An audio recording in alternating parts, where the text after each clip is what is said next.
জানি যে আমার ক্ষমা চাওয়ার কোনো যোগ্যতা নাই, কারণ এত বড় অপরাধ যদি তুমি দেখে থাকো তাহলে আমাকে আল্লাহর হস্তে মাফ করে দিন। আমার মতো আমাকে মাফ করে দিও।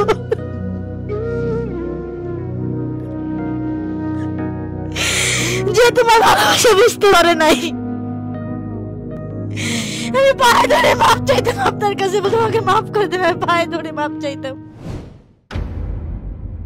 আমি এমন ফ্যামিলিতে বড় হয়েছি যে যেখানে শাসন বারণ ভালোবাসা কোনোটাই পাই নাই। সবচেয়ে বড় কথা হচ্ছে যে আমার আব্বু 4টা বিয়ে করলো, দিছে খরচপত্রে দিছে, তারপরে মাঝে মাঝে মানে যে ভালোবাসাটা পাওয়ার, যে সন্তানের প্রতি একটা দায়িত্ব থাকে বাবার, সেটা কখনো পাই নাই। তো আমার আব্বু অনেক কষ্ট করে আমাদের বড় করছে। তো আমার সবসময় অনেক খারাপ লাগতো যে আমার আব্বু আম্মু যখন মারামারি করতো, আমার আম্মুকে প্রচুর মারতো, আর এই ডিপ্রেশনে আমার অনেক কষ্ট লাগতো। মাঝে মাঝে মন চাইতো বাসা থেকে চলে যাই, যে অন্য কোথাও চলে যাই, এখানে আমি থাকবো না। তো তারপরে স্কুলে ভর্তি হইলাম, মোটামুটি ফ্রেন্ডের সাথে চলাফেরা করা, স্কুলে যাওয়া। এর মধ্যে আবার একটা ছেলে আমাকে পছন্দ করছে, তো দুষ্টামি করে বলছে আমার বাসায় চলে যান, বিয়ে করে ফেলবো নি। আমি আর সে ছেলেদের প্রতি কোনো নাই, যে আব্বু যে মারামারি করে আমার অনেক জিদ, ছোট থেকে জিদ, আমি কখনো বিয়েই করবো না। ছেলেরা তো খারাপ, যা খুশি তাই বলে। হ্যাঁ, মানে আমি এগুলো নিতে পারতাম না, আমার কষ্ট লাগতো। আমি রাতে ফুপিয়ে ফুপিয়ে কান্না করতাম যে কেন আমার আম্মুকে মারলো, আমার অনেক কষ্ট হইতো। তারপরে স্কুলে যাওয়ার পরে আমার ছেলের সাথে দেখা হইলো, একদিন দেখা হয়েছে, আমি বলছি ঠিক আছে যাই বিয়ে করবো নি। তো ছেলেও চলে গেছে আমার বাসায়, পরে আমার ফ্যামিলি বিয়ে দিয়ে দিছে। রাজি হয়ে গেল? হ্যাঁ, রাজি হয়ে গেছে। তো যাই হোক, বুঝেন না, আপদ গেলেই তো বাসে, আমার আব্বু তো দায়িত্ব তো নিতে পারবে না। এই একটা কমে গেলে আর বেশি ভালো হইলো। যাক, ছেলেটা অনেক ভালো ছিল, অনেক ভালো ছিল, উনি আমাকে অনেক ভালোবাসতো, কিন্তু আমি তো ওনাকে ভালোবাসি। আমি তুই আমাকে আসবি না, আমি তোর পছন্দ করি না। উনি অনেক পায়ে ধরছে আমাকে, সবসময় আমাকে রাখার জন্য অনেক চেষ্টা করছে। দুদিন পর চলে আসতাম, বাট সে আপনাকে খুব ভালোবাসে, অনেক ভালোবাসতো, আমাকে অনেক কেয়ার করছে। একটা মানুষ যতটুকু কেয়ার করা সে করছে, অনেক চেষ্টা করছে। আমি রান্না করি নাই, ও রান্না করছে আমার জন্য, ও কাপড় চোপড় ধুয়ে দিছে। আমি ফ্রেন্ডের সাথে গেছি রেস্টুরেন্টে, দামি দামি খাবার খাইছি, পিৎজা, বার্গার, আর ও তো ছোট ছোট খাবার পছন্দ হইতো না।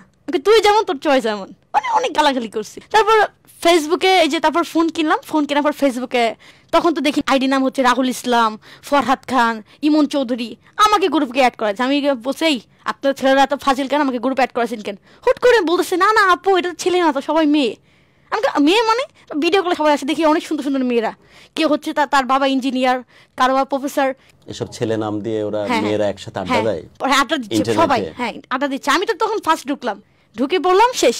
যাও একটু হতো, ওই হাজবেন্ডকে রান্না বান্না করে খাওয়াইতাম, একটু হলে তো কথা বলতাম।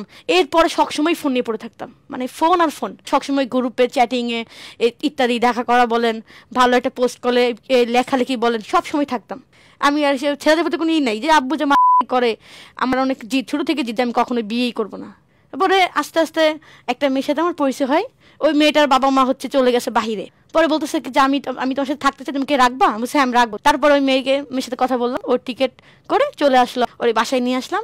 আসার পর আমার কাছে কিছু মানে নাকফুল ছিল, কানের দুল ছিল, বিক্রি করে ওর রুম নিয়ে দিলাম। আমাদের খুব ভালো একটা মানে আন্ডারস্ট্যান্ডিং চলতেছিল। আপনার আগের হাজবেন্ডকে ছেড়ে দিয়েছেন? তখন ছেড়ে দেই নাই, মানে ওর সাথে কথা বলি না। ওই যে বললাম না যে চলে আসি দুদিন পর পরে বাড়িতে, একসময় ও বিরক্ত হয়ে গেছে, আর কতবার ও খবর নেয় না আর কি। তখন ওই মেয়েটা অনেক কথা বলতো, যেহেতু আমি একটু তার থেকে বড় ছিলাম। তারপর আমি চাকরি ইন্টারভিউ দিলাম, চাকরি হয়েও গেল, 3-4 মাস হয়ে গেছে। পরে আমার দিয়ে চাকরি অনেক কষ্ট হয়, রাতে 12টা আর 10টায় আসতে হয়। পরে আমার হাজব্যান্ডকে আমি ফোন দিলাম, বললাম তুমি চাইলে আমি সাথে থাকতে পারো, ও তো আমার জন্য একদম পাগল। তারপর ও চলে আসলো, আসে 2টা রুম নিল। তো ও কি করতো, বলতো বাবু তুমি কি খাবা? আমি বলছি আমি এটা খাবো, ও রান্না করে দিয়ে যাইতো, মাঝে মাঝে খাবার কিনে নিয়ে আসতো। পরে এক সময় বলতেছে যে এটা কি ঠিক বলো, আমি তোমাকে বিয়ে করছি, সংসার করবো আমার সাথে, এই জন্য হাজবেন্ডের সাথে খারাপ ব্যবহার করতাম, তোর ব্যবহার করতাম। তুই কথা বলিস না, আমার জন্য রান্না করবি না, তোরে বলছে আমি আমার জন্য রান্না করতে, তুই তো ছেলে মানুষ, আমার দরকার নাই তোরে। মানে অনেক খারাপ ব্যবহার করছে। একটা মানুষ কতটুকু নিকৃষ্ট হলে এরকম বিহেভ করতে পারে, আমার তখন মোডে ছিল না। আমি তো আবেগে ছিলাম, আমি ভাবতাম এটাই আমার জীবন।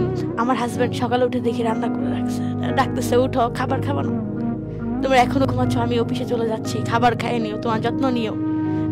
গালাগালি কোথায়, তো তোকে ডাকতে বলছে সকালে, আমার ঘুম ভাঙাচ্ছিস কেন?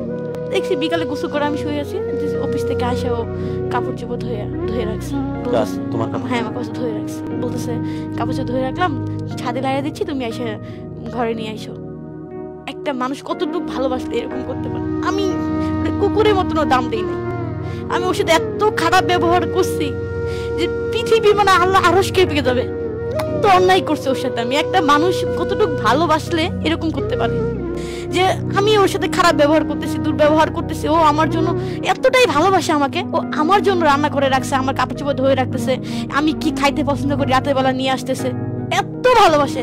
আর আমি ওর সাথে খারাপ ব্যবহার করছি, দিনের পর দিন, মাসের পর মাস ওর সাথে খারাপ ব্যবহার করতেছি। আমি অনেক বড় অপরাধী, আমার এই ক্ষমা হবে না, কোনো দিনও এই ক্ষমা হবে না। আমি অনেক বড় পাপ করছি, আল্লাহ জানি না আমাকে কখনো মাফ করবে কিনা। আমি অনেক বড় অপরাধ করছি, কারণ একটা মানুষ কতটুকু ভালোবাসলে এরকম করতে পারে আমি আমার জানা ছিল না। আমি এখন যে অনুতপ্ত হয়েছি, যদি এখন আমি তাকে পাইতাম, তার পা ধরে বলতাম আমাকে মাফ করে দাও। ও একসময় হয়েছে কি যে একদিন ও দেখি বলতেছে আমাকে, তুমি আমার কাছে আসবে না, লিখে দিচ্ছি, আমার কাছে আসবে না।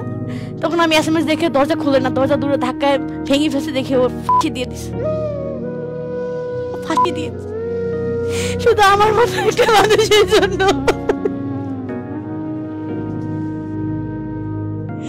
ফাঁসি দিয়ে দিছে আমার মতো একটা মানুষের জন্য।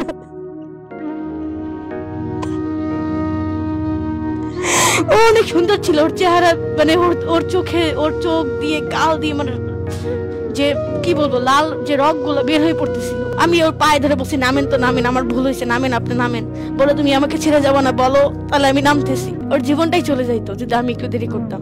তারপরে ওর বলছি বাসায় যাও, ও যাইতে রাজি না, বলতেছে না তুমি আমাকে ছেড়ে চলে যাবা, তুমি আমার সাথে নাটক করতেছো, আমার জীবনটার কোনো মূল্য দিলা না, আমি তোমার কি ক্ষতি করছি।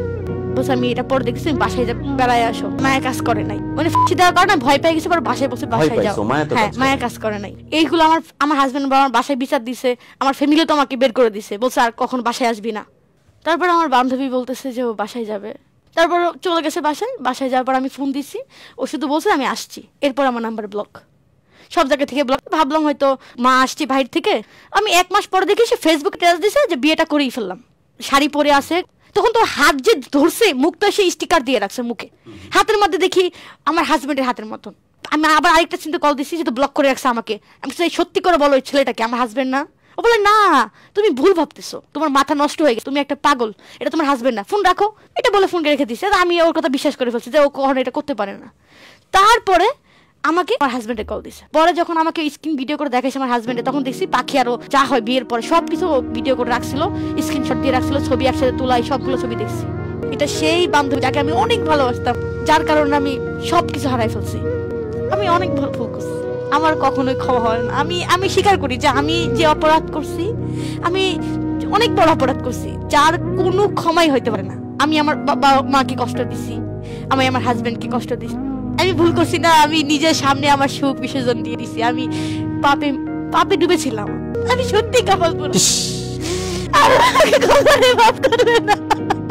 আমি জানি যে আমার ক্ষমা চাওয়ার কোনো যোগ্যতা নাই, কারণ এত বড় অপরাধ আসলে দুনিয়াতে যারা করে তাদের শাস্তি দুনিয়াতেই হয়। আমি সেটা বুঝতেছি, আমি সেটা দেখতেছি। আমি ওকে এখনো দেখি নাই, আর এরপরে কথা হয় নাই।